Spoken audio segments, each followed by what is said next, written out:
To answer your question, yes, we are two adult women. And yes, we love Bieber, and that's why we're publicly stalking him. We're crazy. Hey! Maybe he's what America needs. One nation under beeps. We're gonna be two less lonely girls. We're gonna be two less lonely girls. We love Justin Bieber, and let us be clear, we're not being ironic at all. Hosted by Corinne Fisher and Rosebud Baker. Welcome back, everybody, to Two Less Lonely Girls. I'm Rosebud Baker. I'm Corinne Fisher. And, well, can we just jump it right into it? Yeah, let's do it. Okay, so I just made Corinne watch, I didn't make her. At gunpoint. I made her with a knife watch Anima, which is something that, it's a visual piece that is on Netflix right now. It's Thom Yorke's new album, Thom Yorke from Radiohead. And if you don't listen to Radiohead, that's fine. It's fine if you don't. I thought you were going to start threatening people. No, it's fine if you don't. Because here's the thing. I listened to Radiohead so much in high school and college that I had to stop. Because when you listen to Radiohead in the morning, like, that's your day. You know what I mean? It sets a tone. It sets a tone that you're not going to be. And it's not a social, it doesn't put you in a place to go out in the world and just accept whatever you see. Yeah, I listen to pop music in the day, and it's not necessarily, like, you know, always my favorite or the best kind of music in my opinion, but it's the one that sets me on the right track. Right. Yeah. It allows you to listen. The world is a mediocre place, and pop music is the perfect thing to absorb that. You know what I mean? Because it sounds good, and but to find it doesn't it have fun and to find it meaning, enjoyable, and it's like that. It has its own value. Of course, I'm a big defender of pop music because it lightens the load. Right, it lightens the load for sure.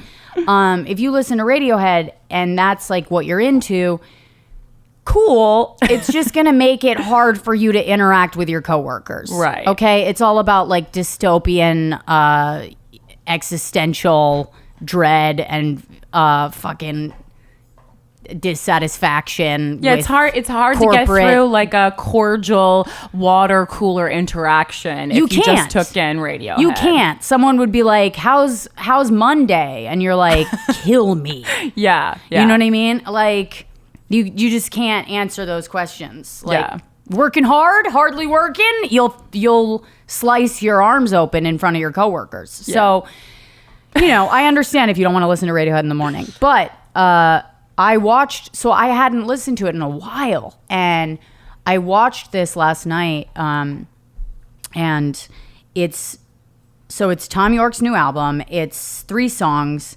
It is directed by Paul Thomas Anderson, who, you know, directed Magnolia, Boogie Nights, what else? Like so many. I should know. So many things. I just know. I'm like, you know, there's just like 10 directors that we all know. And we're like, yeah, the famous ones. There Will Be Blood, The Master, Phantom Thread, Inherent Vice, Punch Drunk Love. Oh, that's right. God, Punch Drunk Love was so underrated. Yeah, Cigarettes and Coffee. I mean, he's one of the, like, he's amazing. Okay, he's an amazing director. And they got together with a choreographer whose name is Damien Gillet. I hope I'm saying that right. I'm sure he's like Damien Gillet. Yeah. And I don't know if anybody has seen the movie Bad Education. I think it's Bad Education, but that movie opens up with a dance by a choreographer named Pina Bausch. And Pina Bausch has a style of dance that is very small and very specific. And if you look at it, it's like you don't even need to be like a trained dancer to do what she is doing, but it's evoking a feeling that it fucks you up in these small, specific movements. And I would be interested to find out if Damien Gillet and Pina Bausch were actually like, if they studied together or if they were ever in the same company or if one of them learned from the other. But it really reminded me of Pina Bausch because this movie opens up and it's Thom Yorke on a subway and all the dancers are like in the same place, you know, just like falling asleep, and it's like their heads are nodding between their hands, and there's all these like subway poses, you know what I mean? I Where loved you're like, it. Especially like living in New York City, you're like, oh my God, this is Yeah. just like, well, I mean, because, you know, because you were like, oh, it doesn't really mean anything. But I'm like, I mean, to me, immediately, it's like, oh, it's like the beauty of the monotony of everyday life is what I took from it. right. See, You know? when I looked at it, I was like, this is like, we're all asleep. We don't. Yeah, I mean, pay there are attention, two. I'm you in know a what I good mean? mood, so that I did take the positive. But I'm like, yes, there is absolutely. Yeah. It's like you could do a yin yang. And this is why I was like, we have to talk about this, because you guys, you can watch this movie and watch this piece and be like, and feel one way about it, and then you watch it the next day, Sure, and you feel a completely different way about it. It's when I started watching it, my first thought was, I forgot what art could do. Like, I forgot, because there's so much of it out there that, and I don't want to sound nihilistic because that's boring, but I just think I don't think there's so much art, though. I think there's so much content, and I think content and art are so different. And and there's I was a place like, for both, but for sure. But this is like, but art gets really lost when you're being inundated with content. And I was watching it, and I was like, this is I can't look at my phone. Like I'm in a trance. This is like, this got me immediately in a way that I haven't been caught in a while. yeah. And I was like, it's like when you meet somebody that you really like, and you realize that everybody else that you've been messing around with, you're like, oh, who are they? Isn't it terrible? It's like, who are those people? And I think, I needed to like talk about this, because I was like, this is so important that people see this. I'm glad you did, because when Rosebud and I were texting at 4:30 in the morning, and you told me, and I wasn't even familiar that it came out. Did you just log on to Netflix and you saw it, or did you read about it ahead of time? No, I saw. I was like scrolling through Instagram, and I scrolled past Drew Michaels' story, and it just, Well, there you go. and The it just content wrote- gave you the art. Right. It was like, he goes, holy shit, Anima. And it was like a shot from it. And I was like, what is that? I Googled it. I watched it. And I was like, by the end of it, I was fully in tears. Yeah. Fully in tears. There's not a single word in this film, like, other than the songs. Yeah. And there's nothing about it that is, like, even in Lemonade, like, you watch Lemonade and Beyonce is like walking through the streets bashing cars with a bat. It's like, clearly she's been wronged by a man. This is like being fed to us. Yeah, that's powerful in a completely In a different way, different even though way. it's visually stunning as well. Right. Also it's a little distracting because Beyonce is such a known person, and even though Thom Yorke is a known person, but just by looking at his face, like, I even had to like Google to make sure. Like, I'm like, that was Thom Yorke, right? Like, Right. I don't even remember. Right. Especially when you're in a band, I feel like I don't really like. I know all these bands. I'm like, if he was walking down the street, I don't think I would You necessarily can be kind of like faceless. even know. Yeah. Yeah, and he has such an interesting face. Like, even I love that one of his eyes is a little, like, doesn't open as far as yet. Mostly because I do the same thing. But Yeah, it's like he's like an old fisherman kind of look. Yeah. I loved it. Yeah, and he and this this whole thing was like so different from, like, at first I thought of Lemonade because there is a scene in Lemonade where they're on the bus Oh God, I haven't watched that in so long. and they're Okay. like, and they're doing that. It's very intense choreography, but it's all seated. And it reminded me a lot for a second of that. And I was like, is this going to be like Lemonade? And then Thom Yorke did Lemonade. right, I was like, is this? But in a way, it's Get Thom the Yorke's. fuck off the subway right now. In a way, it's Thom Yorke's Lemonade. And it's like, I was like, this is. Please tweet that at him so he can kill himself. I know, right? But it's so much, to me, it was way more powerful because it never told me what it was about. Like, Lemonade, I knew what it was about. Well, I just knew. Yeah, that's what I mean. Like to me, it just like it brought me back to my film school days, which I have such a warm feeling of. It was like 4 of the best years of my life.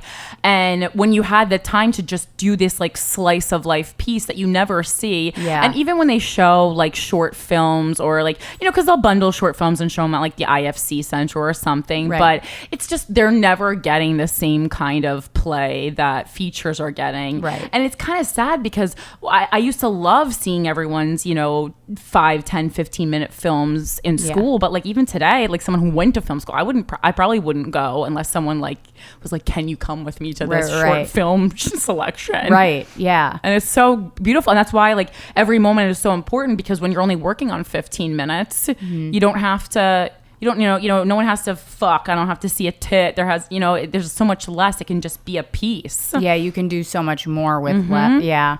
I think there's aspects of it that reminded me of Charlie Chaplin. West Side Story. I mean, it was very like there were some parts that was very like classical musical, which I love and which we don't see, or if we do see, it's like forced and corny a little bit. Right. Especially because even Broadway has turned into all these like TV and album things. It didn't remind me of Broadway, but it definitely reminded me of like the ballet. Well, like for me, like the movie West Side Story, or like something that's a little bit more modern, like a Passing Strange is one of my. If you saw that, God, I fucking like Spike Lee filmed Passing Strange, which was like kind of like a rock musical. For those of you who don't know, that was done by this guy named Stu and his, I think his girlfriend, wife, Heidi something or another, and it's just fucking brilliant. Yeah. Is that the one about bipolar disorder? No, it's the one about, it's actually just about like being an artist. I just knew because like I was working with Daniel Breaker, who's a Broadway star at the time. And so I got to see it like 3 times for free. Because I mean, that's when I was broke. So I was only seeing things that clients when that was on Broadway. And I saw it and I was like, what? It's just so different.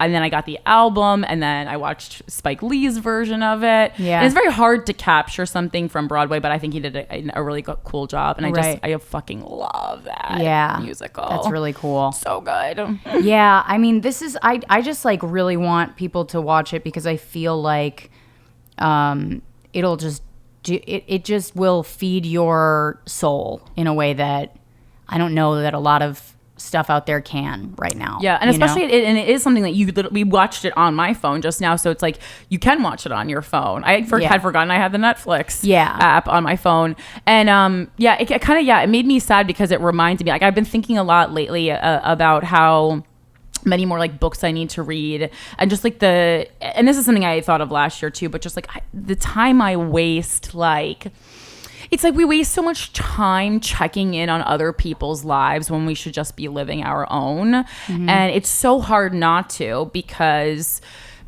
I mean, especially if you have feelings for someone, or, we're all in competition with each other in this business. And so you're checking in, but it's like, if you're running a race and you keep looking behind you, you're going to lose speed on your own time. Yeah. It doesn't make sense logically, but it's very hard not to. It's very hard for me, especially like more so with like people I have crushes on. I'm not so bad. The competition thing, I'm actually not so bad with at all. Yeah. But like, oh my God, do I get obsessed with like checking on other people, like who I have feelings for, like, what are they doing? Is this like a subliminal message to me? And like, it's just not, because I'm a heterosexual woman and I'm interested in heterosexual men, and they're just not sending subliminal messages on the internet. They don't do that. Right. And if they do, they're might like men. So I don't know. But yeah, it was, because I was, when it started, I was like, this is the kind of thing that I could like fucking hate, and then I don't want to like rain on your parade. Yeah. But then I was like, no, this is great. Yeah. And the visuals, I don't know if you've ever seen 9 Inch Nails in concert. Mm-hmm. I have. Like the light show that they do is just so, I mean, it's the most incredible thing I've ever seen. I'm like, I never want to see any choreography or a set piece again. Right. I only want to see this amazing light show. Yeah. And if you've ever seen Tool live, Tool is like that too. Yeah. Where you're like, holy fuck. Yeah. Tool actually takes what 9 Inch Nails does and makes it look shitty. Like it's well, that goes along with Tool. It's really, they're just like, I remember watching them and being like, I'll never see anything like this again in my life. Yeah. This is wild. Yeah. And I watched even a documentary about the guy who does the light design and like working from the board behind, and even that was fascinating and beautiful. Yeah, So. yeah. I mean, it's I don't know. I'm making a concentrated effort to like put things into my brain, to feed my brain in a way that I don't when I'm just on Instagram every day. Yeah, you know, like nourish your brain just the way you would your body. Yeah, I'm like, I work out 5 days a week, so why wouldn't I take an hour or 30 minutes even to like do a fucking crossword puzzle? You know what I mean? Where I'm like, I have to use my brain to like figure shit out and to feed it stuff that I'm not feeding it. You know, it's a fucking muscle. It's a part of my body, and I'm just totally neglecting it by like scrolling through Instagram stories. Yeah. So, and this, I think part of why Anima fucked me up so bad is like it kind of made me think of that, like the way that we're all like asleep,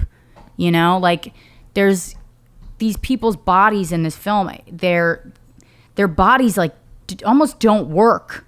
Like you're watching these dancers and it's this intense choreography, but the choreography is almost saying that these people's bodies are breaking down. And the colors of their clothing are the very colors like of their muted. clothing, monochrome, like black, gray, you know, and their eyes are closed and their heads are nodding, and it's like watching a junkie, you know, like it's like we're living it, like it kind of like he was almost saying like we're living in a Great Depression, but not the same kind, a different kind of like depression. Yeah, well, it's like the capitalism, the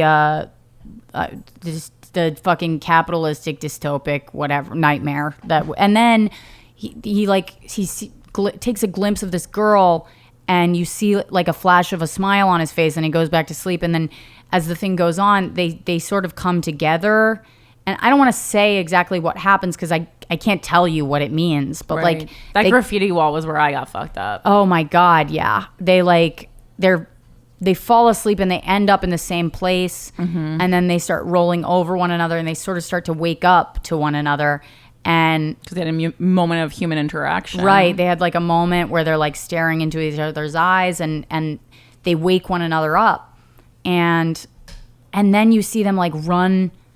You see her like pushing him away or running away from him after they're like walking into this light together. And I was Rose, but just like, I gotta go. I gotta call someone I love. I was like, this. I'm like, I need to leave. I was like, it made me like, yeah. I was like, I've made so many mistakes. Like, it was like, it was crazy what the feelings that it brought up. Yeah. And it's like, if you describe a dream that you had to someone, each of those people is going to have a different interpretation of what that dream means. So that's really why I don't want to like explain what this is, because I can't, because my interpretation is going to be different than someone else's. Yeah. But I'd be curious to see if like Paul Thomas Anderson and Thom Yorke like present it, like what we'll ever say like this is what this was supposed to mean, or I don't think so. Yeah, I mean, I would hope not, because there's no need, because and then also it's like sometimes if it means something like in your heart when you create something, I like to create things and I know what they mean to me, and I don't like to tell other people because that almost like takes away some of the specialness. Yeah, it's like it was showing somebody how you did a magic trick. Mm-hmm. It's like you ruined the fucking trick. Yeah. You know? Anyway, so I just needed to do an episode for this because I was like, this has to be seen. I love it. Well, I mean, it's nice because, it is, we do concentrate a lot on pop culture. Yeah. And lesser on the fine arts, but it's Right. great. And especially because you know so much about dance. I would say like I'm pretty like well versed in a lot of types of art, but dance is one that I am like just not at all. Yeah. I like watching it. I don't like the ballet. I feel bad about it. Like I went to see I made a concerted effort to see the Nutcracker years ago when I first moved to New York, and like go to the ballet, and I hate the Nutcracker. I did it like 16 years in a row. It's like I'm ballet so is sick of just it. not for me. But on the flip side, I do love the opera and have gone many times. So I was like, that's something. I mean, I have for you, I have girl. a respect for ballet, but I mean, if you've ever looked at anyone's feet who did it, holy shit, that's some commitment. dude, yeah. I mean, my feet are fucked, but like, Oh, I mean, someone asked a lot of times. The nail tech will ask me if I did ballet, which is a testament to how bad. she's like, your feet are really ugly. Were you a dancer? No, I mean they used to be beautiful. It's literally from wearing Spice Girls shoes. Yeah. Yeah.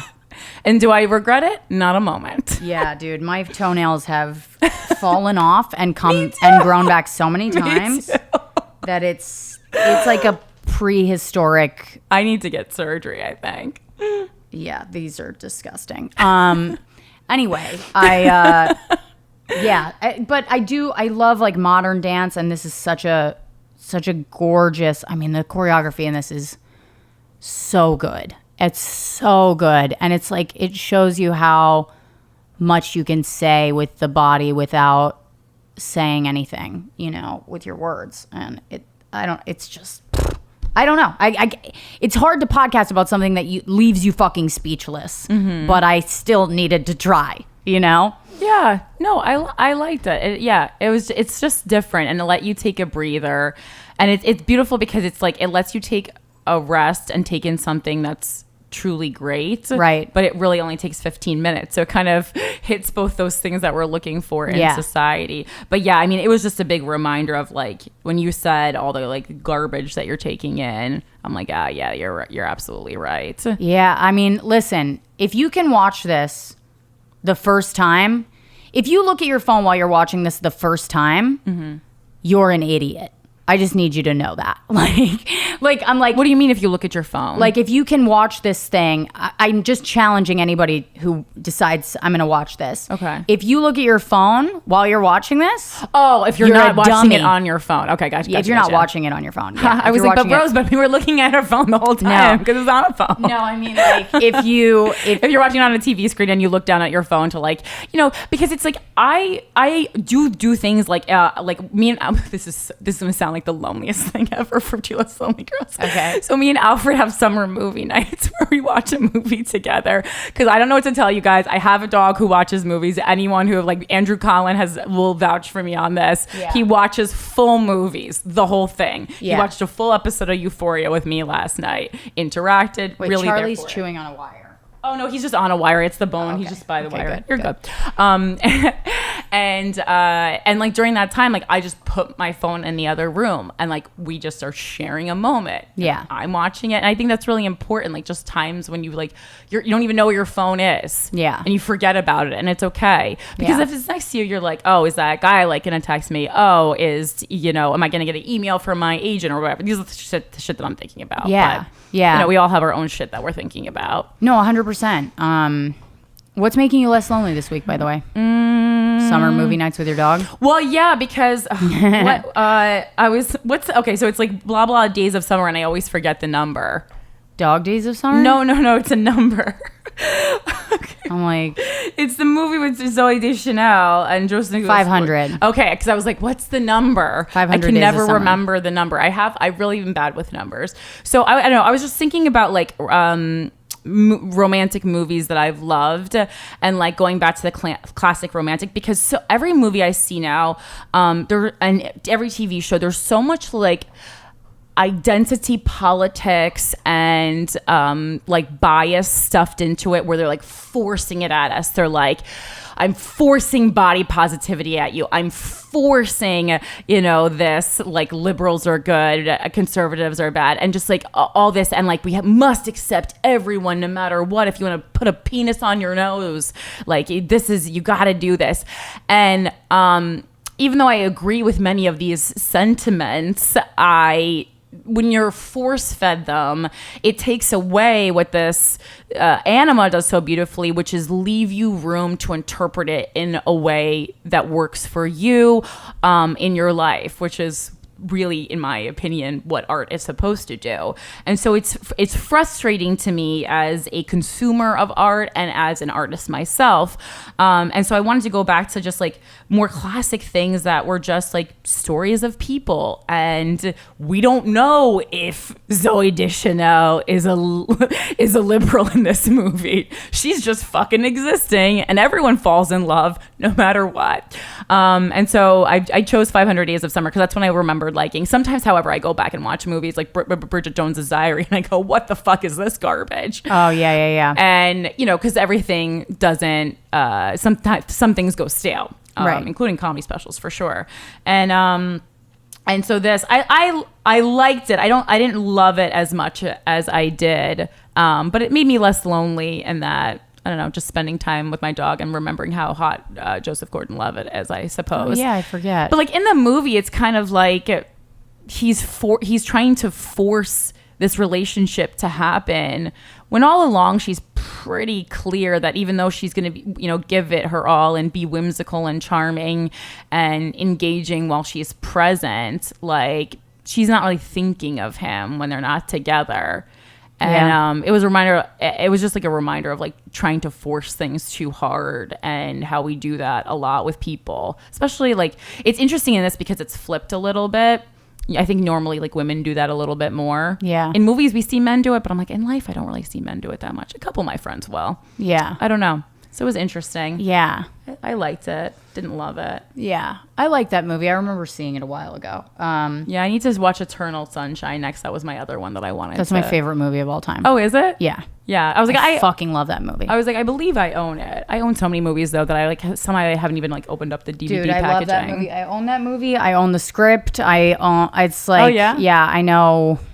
I know pretty much every line of that movie. Well, I love when comedic actors are able to do drama. Yeah. Like Robin Williams in that Photo movie where he's like the photo 1 hour photo. I fucking love that. I fucking love Punch Drunk Love, Eternal. Like these are all things that's just like, because comedians often have so much like pain inside them. So if you let them go, it's really good. Right. I mean, him in Good Will Hunting is like insane. The way yeah. Or even the Truman Show is quite sad. Right. God, I love all these movies. Yeah. Cable Guy's fucked up. Cable Guy's so fucking weird. Yeah. Ugh, all these movies I love. I just love movies so much. And it just reminds me, I'm like, I need to make a movie. Anytime I'm on a set, even making something kind of like small, I'm like, I need to go back and make movies. This is what I was supposed to be doing all along. Yeah. And you can now too. You totally can. What's making me less lonely? Well, here's the thing. My dog got a dick infection, and how does a dog get a dick infection? Listen, I didn't know I had anything. Okay? How was I supposed to know? He got a dick infection, and now I took him to the vet. And I was like, and here's the thing. I have a boy dog. I have to love him in spite of that. And when I looked, I was like, oh my God, disgusting. Something's wrong with your fucking dick. Gross. Was it like dripping? I was like, I gotta throw my dog out. Like I didn't even know what to deal. I didn't know how to deal with it. I grew up with all sisters. I don't know how to care that's true. for a man. That's true. You know what I mean? With a sick dick. Yeah, I've been seeing weird penises flopping around for always because I have a brother. I was just like, oh my God, this is so gross. Like I forgot. I always try to forget that he even has one. I just pretend he has a vagina and then I'm like more comfortable with it. Yeah. So I took him to the vet and I walked in and I was like, something's wrong with my dog's dick. And they looked at me like I was insane. Oh, that's interesting language. Right. But I was like, do I call it a penis? And so I just said genitalia. I go, something's wrong with my dog's dick. And then I go, his penis. I was like, I don't know what. Something's wrong with it. And they were like, what's wrong with it? And I was like, that's why I'm here. I was like, please don't make me describe it to you. Surely this can't be the first time ever that a dog has come in with some dick ailment. Probably not, but it's the first time I've ever even considered that was going to be a problem. Right. You know what I mean? Do you bathe him yourself or does he get bathed by someone else? No, he goes to a groomer's. Oh, because I was just like, I actually just gave Alfred a bath last night and I was like, got to make sure to clean your dick. Don't want to end up like Charles. I mean, yeah. I got a fucking dude. He has to get a urinalysis. They had to like put a catheter in. My poor dog, and I mean, anyway, it's made me go, okay, I'm your mom. I get it. I have to fucking help you. I clean your dick every day now, and so yeah, it's made me less lonely. Not in a way that I wanted to. Just in a dependency, but. yeah, you know, you gotta accept what life throws your way, and Sometimes it's a dog's dick. sometimes it's a sick dog dick. They gave me 4 bottles of like dick Windex that I have to like clean his dick with every day. Just the outside, the tip, or Yes, the tip? just the tip. I really wasn't trying to do that. just the tip. I really wasn't trying to do that. I'm Oh my sorry. God. I'm sorry. We're all not Anima level artists. I apologize. I have to go home and reevaluate my whole life and everything that I've given to the world, which I do. That's how believe good me. it is, by the way. Believe me. Oh no, I take a good look in the mirror every time someone gives me feedback on any of my art. Don't you worry. No, same. Don't you worry. For every groan I've heard in a comedy club showroom, I do reevaluate. I walk away from shows sometimes. I'm like, did I just take comedy from them? Did I literally just rob them of comedy? Sometimes I'm working on this new joke, and the first three parts are done and they're good, but then at the end I haven't figured out how to finish it, and it's real bleak. And I go, that last part's just for me. Yeah. It ends with like Janis Joplin choking on her own vomit. So we're gonna have to punch that up. That's for sure. For sure. But like that's the part that I find the funniest. I know. That's the disconnect between the comedian and the I audience. know. I mean, if something ends in the words like death, vomit, suicide, I die laughing. Mine ends in gotta have a friend there. So there's someone to flip the body when you start back vomiting. I mean, wow. Thank you. I'll be here all week. Oh my God. All right, guys. And I'm like, wait, are these not facts that everyone knows that like that if someone's like highly on drugs, you got to flip them over so they don't choke on their own vomit? I thought this was general knowledge. I think it is. I thought everyone It's just knew. not hilarious to people. Well, People just go, what? Well, I think people were like really. It's funny to us, but it's like other people are just like, Jesus Christ. The thing is, I think they weren't really like remembering it, but then I was like, we all saw what happened in Breaking Bad, and then they laughed. So I had to just compare it to another time that they saw someone not flip someone's body. Right. Sorry, spoiler. Dude, bring in a pop culture reference. It'll fucking lighten shit up. Well, yeah, I mean, I do like to do that. With tourists, it's hard, though, because, we're not all taking in the same content. Right. Oh, man. All right. Well, where can guys? We are going to be in Toronto in September. September 19th through. We're there September 19th through 21st. The shows are actually on the 19th and the 21st. So I believe there's a day in between, just because they were like, you know what, we're gonna force you to stay in Toronto one extra day. Yeah, we'll just hang. So come see us there. It's JFL 42. We've both posted the links on our Instagrams. I don't think the single tickets are available but yet. you can though. also just like Google. Yeah, it's JFL42.com, and then like the 42 are actual artists, and it's Rosebud Baker and CORINNE Fisher are one of the 42 artists. Yeah, so we're each half a person. Right. We'll be doing a live podcast, and we're both going to be co-headlining. So we're both going to be doing a half hour. Yes. Of stand-up comedy. Comedy. So if you want more suicide humor and just you can hear the whole Janis Joplin joke. Get guys. tickets to that. Get excited! It'll be done by then, hopefully. Yeah, exactly. Or my career will be, I guess. If I don't finish that, if that takes me 2 months to finish that joke. Right. All right. Well, and then we'll be at Rogue Island Comedy Festival. Rogue Island in October. October what? Yeah, let's look. It's a Thursday of sorts. Look at Alfred right Thursday, October 10th, I believe. It's going to be Rogue Island Comedy Festival, and that's in Newport, Rhode Island. Such a fun comedy festival. Seriously, that is one of my favorite comedy festivals. Yeah. Definitely get tickets to shows there no matter what. Yeah. And yeah, you can find us on Twitter and Instagram at Rosebud Baker. And I'm at Philanthropy Gal. And our producer, Mike Coscarelli, is at Mike Coscarelli. Thank you so much. We'll talk to you next Monday. Bye.